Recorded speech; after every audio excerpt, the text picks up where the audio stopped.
everybody. Welcome back to Women, Wealth, and What Matters. I'm Tracy Byrnes, financial advisor, MBA, CDFA, and vice president of women investing at Liebenthal Global Advisors. I've spent my career covering the markets, taxes, money. My mission now is to help women take control of theirs. Because here's the truth, you do not need complicated strategies. You just need someone to explain it clearly. Before we dive into today's episode, if you haven't listened to our previous ones, please go back and check them out. I think they're really fun. We've done 5 money terms everyone, especially women, pretend to know and don't. 5 things your tax return is trying to tell you. Believe it or not, your tax return is a planning tool. And one of my personal favorites, 5 ways to stay calm when the headlines get really loud, and they do. All are there for you whenever you need them. Okay, today. If you have not read Belle Burden's book, Strangers, go get it. After, of course, you listen to this episode. Now, it is technically a memoir about divorce. And I underline, highlight memoir because the haters are coming out. And you know the haters are going to hate. There's a lot of other innuendos about this book. The woman actually did have some money. Regardless, it doesn't matter. She wrote a memoir about a woman going through divorce and being blindsided. It's about what happens when a smart, accomplished, educated woman just slowly and quietly stops paying attention to her own financial life. And this happens. This happens all the bloody time. Think about it, right? You're in we're going to go with the old school heterosexual household. You're both working. You're young, you're happy, you're an ambitious couple. She gets pregnant, we start having kids. Now all of a sudden she's probably taking care of the kids. He's still going to work and doing his thing. Now she's taking care of home and all the things, and the kids get bigger and she goes back to work. And now all of a sudden we have to make sure little Johnny gets the baseball. And by the way, he still goes to work all day. And she's got all this stuff on her plate. And finally one day she says to him, please just take care of our long-term financial decisions because I got to do all this. I got to do the day-to-day stuff and make sure the wheels don't fall off the bus.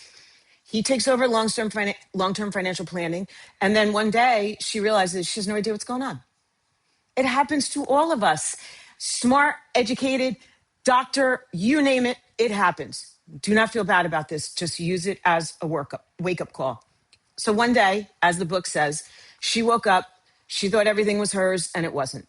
This book has become a huge bestseller. Netflix, I think, bought the rights. I actually heard Gwyneth Paltrow wants to play her. I'm fielding calls. People are talking about this, especially I always hearken on my age group, my 55 and up people. It happens one day. You're married to someone and all of a sudden that person is like, yeah, I can't do this anymore. I hate to say it, I've been there. I know a lot of people that have been there. A lot of people waking up saying, this is sort of my story. So now today, I am not going to summarize the book. I'm not a book editor. Belle tells her own story beautifully. I really do hope you read it. What I want to do instead is talk about the practical side, the 5 things I wish every woman understood before she actually needed to. And these are not just lessons for women worried about divorce. These are lessons for any woman who wants to fully participate in her own financial life. And I'm also going to say it's for young women thinking about getting married. And it's funny, I woke up thinking this morning about this podcast, and I'm going to send this to my son's girlfriend, future fiance, future wife, because I know her. She defers to my son. She should know everything. So before anyone starts panicking, let's say this clearly. This dynamic is incredibly common. You are not alone if this is you. I see smart, capable, educated women fall into this trap all the time. Not because they're weak, not because they're irresponsible, not because they're even bad with money, because life gets loony. Careers happen, kids happen, trust happens. Like a lot of things happen. One person naturally takes over the finances and the other person slowly steps away from it and takes care of the day-to-day. You divide and conquer, especially when you have more kids than adults in the house. That was my experience. You got more little people, you got to play like zone defense and you got to just divide and conquer. I get it. Honestly, sometimes it just feels easier that way. You're like, okay, you just do that. It's one less thing for me to think about. The good news is financial awareness can start at any time, and it is starting today. You don't need to become a tax expert. You don't need to suddenly understand every investment in the market. I've said this before. No one cares where Microsoft is trading. You just need to start participating. And by the way, I will tell you, I have been there. I know what it feels like suddenly to be on your own financially with the kids, kind of not having a roadmap. My kids were peanuts when we separated. They were 4, 3, and my youngest was barely 1. It took me years to get my you-know-what together. But honestly, that experience shaped my entire career because women kept telling me they did not want to hand their money to another person who they couldn't relate to what they were going through, blah, blah, blah, completely understood. Here I am. So let's get into this. Okay, ready? And I've said this before, and I know you're going to be mad at me because you're like, this is all she preaches about. But I feel like this book has validated all my soap operas, my soapbox speeches over the years. Number one, know your numbers, all of them. And I mean all of them, all of them. I've said this 100 times. Every investment, debt, mortgage balance, credit cards, 401k. Don't be overwhelmed. Just take your time. Brokerage accounts, insurance policies, safe deposit box if you are old enough to still have one. Where's the key? I used to love going to my mother's safe deposit box, by the way. Everything. Here's what I see all the time. One person manages the finances. The other trusts that it's fine. Most of the time it probably is until it isn't. You just don't want to get there. Just ask some questions. This is what happened to Belle Burden. This is why she wrote this book. She was a lawyer. She was intelligent, not financially unsophisticated. She knew what she was talking about. But she handed financial management over to her husband, and eventually she just stopped looking at it. Don't stop looking at it. When the marriage ended, she didn't even fully know what she had. That's terrifying. I don't care if you have a little bit of money or a lot of bit of money. It is terrifying. And it happens. I see it all the time. So set aside one evening, just one evening this month, and do yourself a little full financial inventory. Pour your drink of choice. Go through every account, every password, every advisor's name and phone number. Find out what insurance policies you have. Just make a little list. Do it in your phone. Do it wherever you're comfortable. Make sure you know beneficiary designations. This gets screwed up all the time, especially for my people out there who are already divorced. Who is inheriting your stuff if, God forbid, you get hit by that bus on the way home today? It better not be your ex. Write it down. Store it. Secure. This is not about distrust. This is about awareness. Knowing your finances does not make you controlling, doesn't make you distrustful, and it doesn't mean you expect your marriage to come to a screeching halt. It just makes you an adult participating in your own life. It's one of the healthiest, most dynamic relationships you can have, quite frankly. Knowledge is not suspicion. It is self-respect. Remember that. It is self-respect. You don't want to be in the dark. Number 2, this one is near and dear to me. Keep your own financial identity. It is so important and so easy to lose, especially for women, again, who step away from the workforce at some point. I did it too. I stayed home, which, by the way, a whole nother podcast on what that does to your 401k when you're not putting money away all those years, but we'll get to that. But here's what's happened to so many of us. Their identity slowly shifts from independent person to the supporting character in someone else's play, in someone else's financial story. And they don't often realize it until it's too late, until it's happening. And I know it sounds dramatic, but I see it. Your financial identity is your credit history, your income history, your accounts, your financial footprint. And if you don't actively maintain one, it can quietly disappear. I've sat across the table from women who are out of the workforce for 10, 15 years, and then all of a sudden they need credit of their own after divorce or widowhood. And lenders treat them like they're 22 years old and have no financial history. It's bananas. It's one of the most demoralizing things I witnessed, and I have to tell you, I've been through.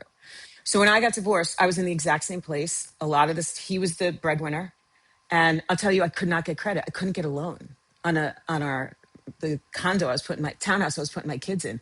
I actually went out and bought and got an Express. Express was the only place. God, I am forever indebted to Express. They gave me a credit card. And I would buy a blouse and pay it off. And then I'd buy 2 blouses and pay it off. And I had no credit. My name was nowhere. Please keep one credit card solely in your name if you can. Use it. Pay it off monthly. You don't have to blow it out of the water. Just use it.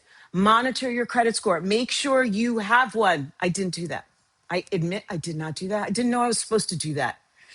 And if you left the workforce to care for kids, understand that that contribution to your those payments to that credit card matter so much. because it doesn't mean you lack the value. The financial system just doesn't recognize invisible labor. What you're doing raising kids, by the way, should be the most important job on the planet. It is just not seen that way when you go to get a loan. So protect your own financial footprint. Your name on paper matters way more than people realize. Okay. Understand what you own and how you own it is number 3. And the reason this is important, and there were trust issues in the book, and not all of us have trusts that we're turning over. I get it.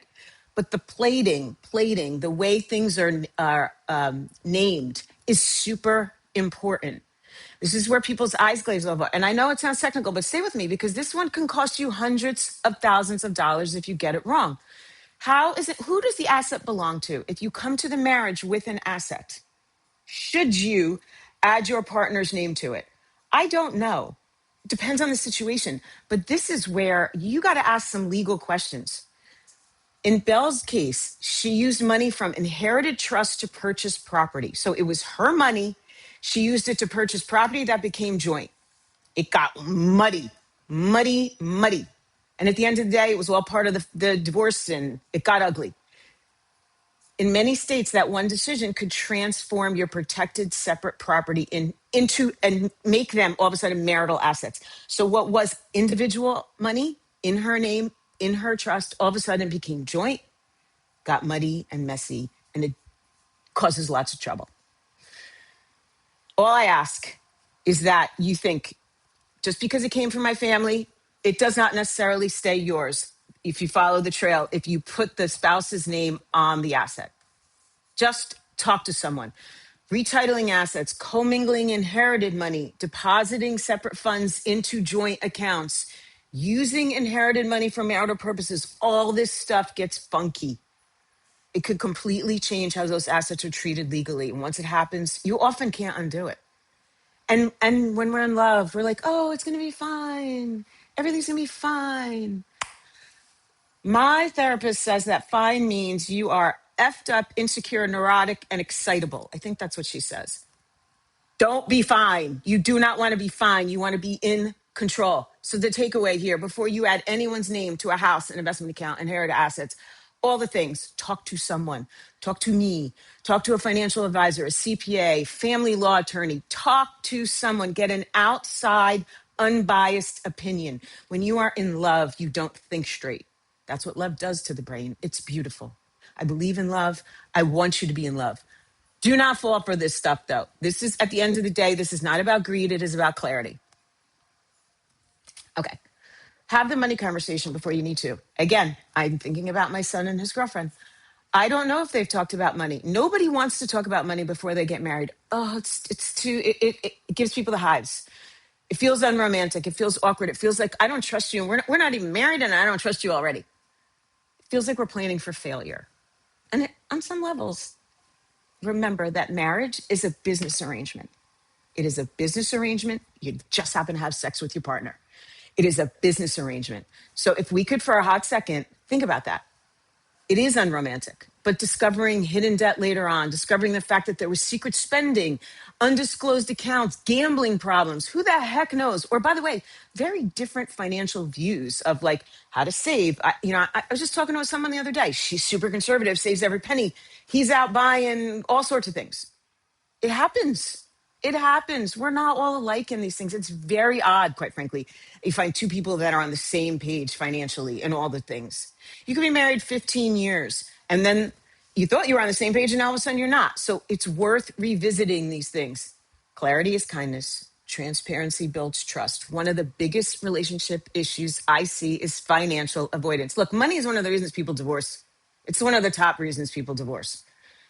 So nip it in the bud, especially if you're young and in love.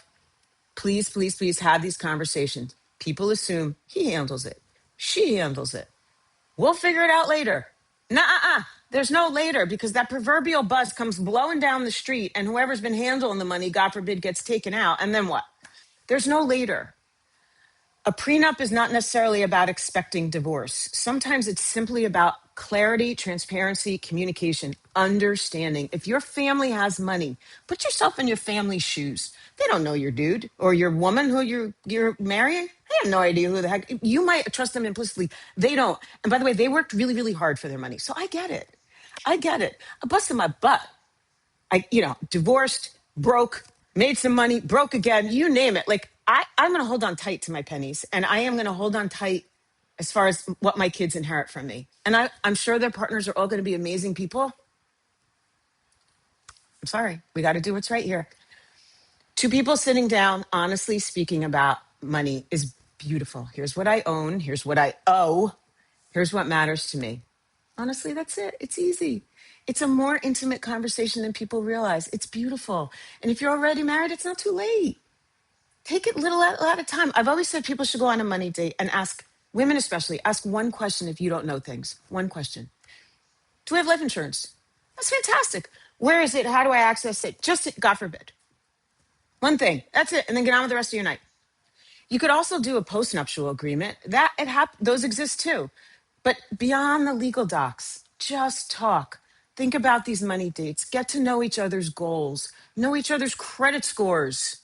Do you know your spouse's credit score? Okay. Understand your cash flow. It doesn't have to be a giant mathematical financial summit that stresses you the hell out. It just has to happen. Take your time. Okay. And finally, last thing I'm going to say here, number 5, build your financial team before you need it. This is one I feel really strongly about because most people think they have to be rich to have a team of people. That is not true. And you don't want to build your team when you're in crisis. By the time you call, you want everyone in place. Like, God forbid, the divorce is happening or you're thinking about it. You got people. You want to know that you have your individual accounts. All the things are set up. Again, not planning for divorce.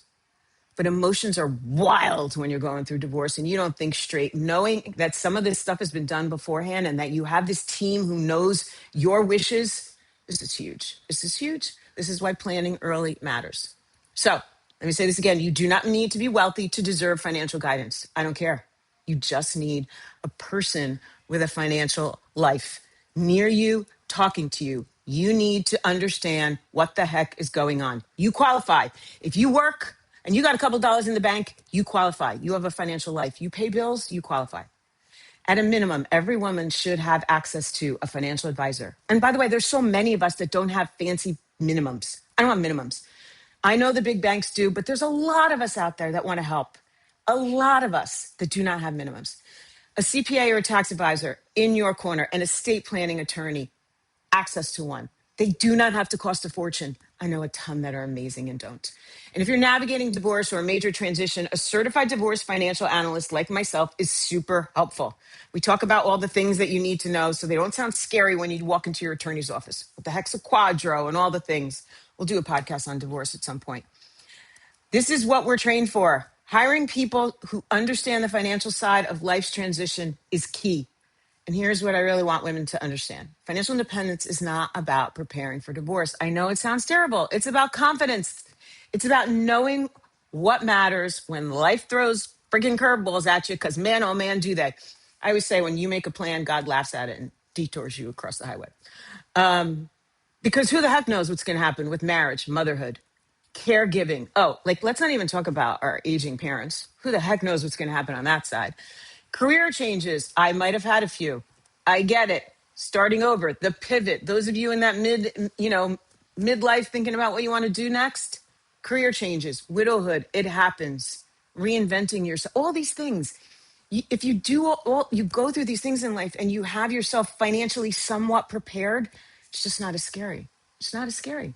These changes help women move through life with confidence. I have seen women completely transform once they stop avoiding their finances and start engaging themselves. I could throw names at you of clients I have that I'm so proud of that took ownership.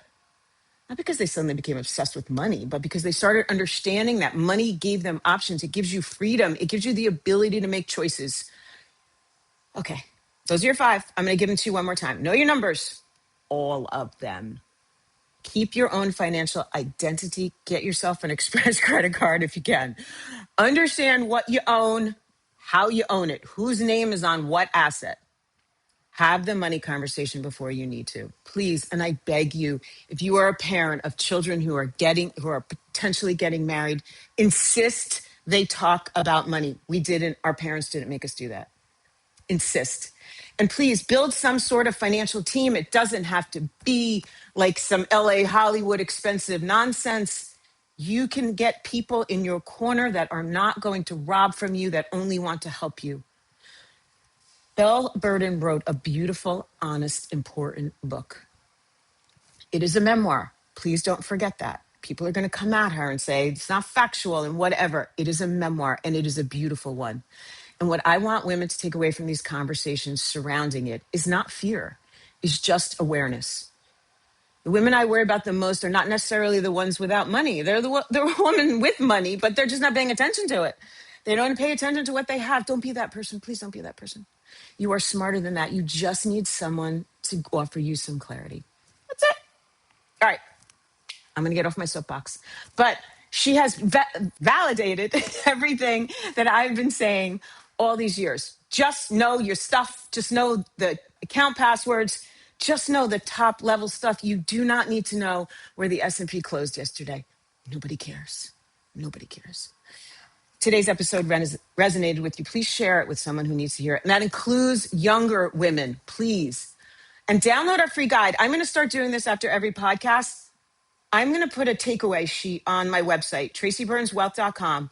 This one is entitled The Most Dangerous Words in a Marriage. He handles it.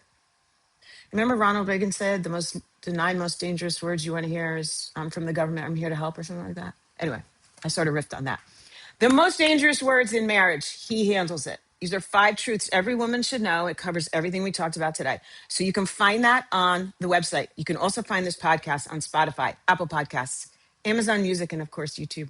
And if you want to continue the conversation, you know where to find me, Tracy Byrnes Wealth, at Tracy Byrnes on X, and at Tracy Byrnes Wealth on Insta.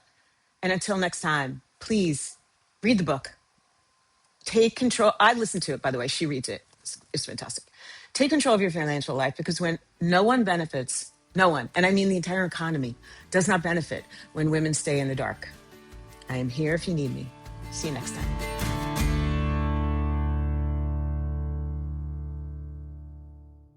Lebenthal Financial Services, Inc. is a FINRA-registered broker-dealer. The content of this podcast is intended for informational purposes only and is not intended to be investment advice. The views expressed in this podcast are subject to change based on market and other conditions. Information about the qualifications and business practices of Lebenthal Global Advisors, LLC is available on the SEC's website at www.advisorinfo.sec.gov. Information about the qualifications and business practices of Lebenthal Financial Services, Inc. and its representatives can be found on FINRA's BrokerCheck website, which is brokercheck.finra.org.